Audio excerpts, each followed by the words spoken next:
السلام علیکم ورحمۃ اللہ وبرکاتہ۔ حضرت ابو بکر صدیق رضی اللہ تعالیٰ عنہ پر اللہ تعالیٰ کا ڈر۔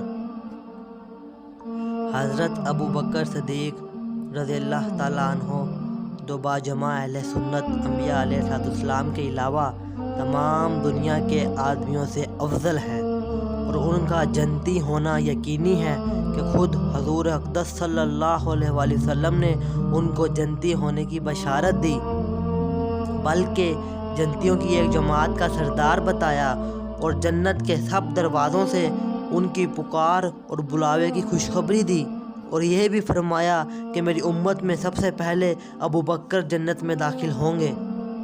اس سب کے باوجود حضرت ابو بکر صدیق رضی اللہ تعالیٰ عنہ فرمایا کرتے کہ کاش میں کوئی درخت ہوتا جو کاٹ دیا جاتا، کبھی فرماتے کاش میں کوئی گھاس ہوتا کہ جانور اس کو کھا لیتے، کبھی فرماتے کاش میں کسی مومن کے بدن کا بال ہوتا۔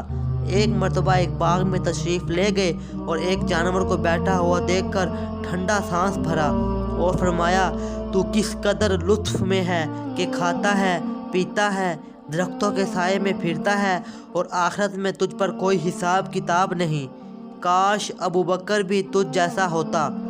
ربیہ رضی اللہ تعالیٰ عنہ کہتے ہیں کہ ایک مرتبہ کسی بات پر مجھ میں اور حضرت ابو بکر صدیق رضی اللہ تعالیٰ عنہ میں کچھ بات بڑھ گئی، اور انہوں نے مجھ کو کوئی سخت لفظ کہہ دیا جو مجھے ناگوار گزرا۔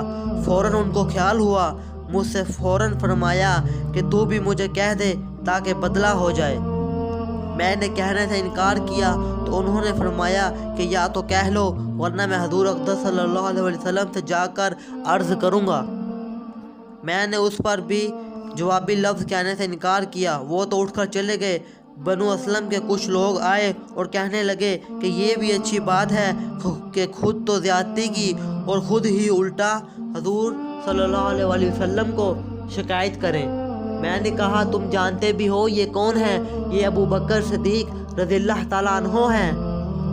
اگر یہ خفا ہو گئے تو اللہ کا لاڈلا رسول صلی اللہ علیہ وآلہ وسلم مجھ سے خفا ہو جائیں گے، اور اس کی خفگی سے اللہ جل شانہ ناراض ہو جائیں گے۔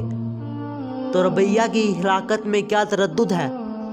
اس کے بعد میں حضور اقدس صلی اللہ علیہ وسلم کی خدمت میں حاضر ہوا اور قصہ عرض کیا کہ حضور اقدس صلی اللہ علیہ وسلم نے فرمایا کہ ٹھیک ہے، تجھے جواب میں اور بدلہ میں کہنا نہیں چاہیے، البتہ اس کا بدلہ میں یوں کہہ کہ اے ابو بکر تمہیں اللہ معاف فرماوے۔ یہ ہے اللہ کا خوف کہ ایک معمولی سے کلمہ میں حضرت ابو بکر صدیق رضی اللہ تعالیٰ عنہ کو بدلہ کا اس قدر فکر اور اہتمام ہوا کہ اول خود درخواست کی کہ مجھے جوابی لفظ کہہ لو۔ ان کے نہ مارنے پر پھر حضور اقدس صلی اللہ علیہ وسلم کے واسطہ سے اس کا ارادہ فرمایا کہ ربیہ رضی اللہ تعالیٰ عنہ بدلہ لے لیں۔ آج ہم سینکڑوں باتیں ایک دوسرے کو کہہ دیتے ہیں، اس کا خیال بھی نہیں ہوتا کہ اس کا آخرت میں بدلہ بھی لیا جائے گا یا حساب بھی ہوگا۔ میرے عزیز محترم بھائیوں، دوستوں، بزرگوں،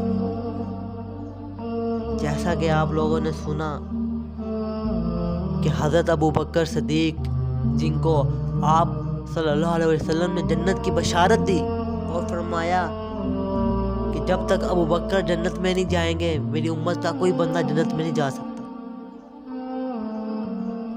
پھر بھی اس کے باوجود بھی صحابی رسول ہونے کے باوجود بھی کیا فرما رہے ہیں کہ کاش میں کوئی درخت ہوتا جو کاٹ دیا جاتا،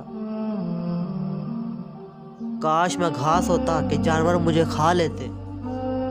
کیوں؟ یہ کس لیے فرماتے کہ تاکہ آخرت میں جا کر مجھ سے حساب کتاب نہ ہو۔ حالانکہ پتہ ہے کہ میں بخشا بخشایا ہوں، جنت کی بشارت مل گئی، لیکن پھر بھی کس قدر اللہ کا ڈر دل میں۔ اور ایک صحابی کو کچھ الفاظ کہہ دیے، پھر بعد میں دکھ ہوا کہ ہاں یار میں نے غلط کیا، ان سے کہہ رہے ہیں کہ تو بھی مجھے بدلہ میں کہہ دے تاکہ بدلہ پورا ہو جائے، آخرت میں مجھ سے حساب نہ لیا جائے۔ میرے محترم بھائیوں، دوستوں، بزرگوں، ان واقعات کا یہ مطلب نہیں کہ ایک کان سے سنا اور دوسرے کان سے نکال دیا، نہیں میرے عزیز، واقعات کا مطلب یہ ان کو سن کر صحابہ اکرام جیسی تڑپ، صحابہ اکرام جیسی محبت ہمارے دلوں میں پیدا ہو، ہم بھی صحابہ اکرام کے نقش قدم پر چلیں۔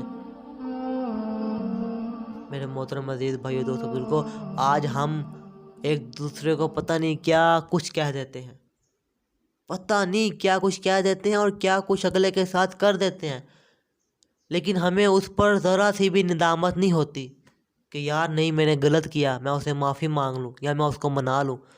نہیں، آج ہم مسلمان جو ہیں ہم نے اپنے آپ کو پتہ نہیں کیا سمجھ لیا، وہ صحابی ہو کے اتنا ڈر رہے ہیں،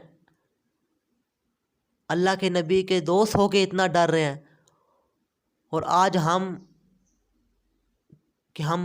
ہماری نمازیں بھی ٹھیک نہیں، ہماری عبادت بھی ٹھیک نہیں، ہمیں پتہ بھی نہیں کہ ہماری عبادات قبول بھی ہیں نہیں، اور ہم کس قدر اپنے مزے میں ہیں جی۔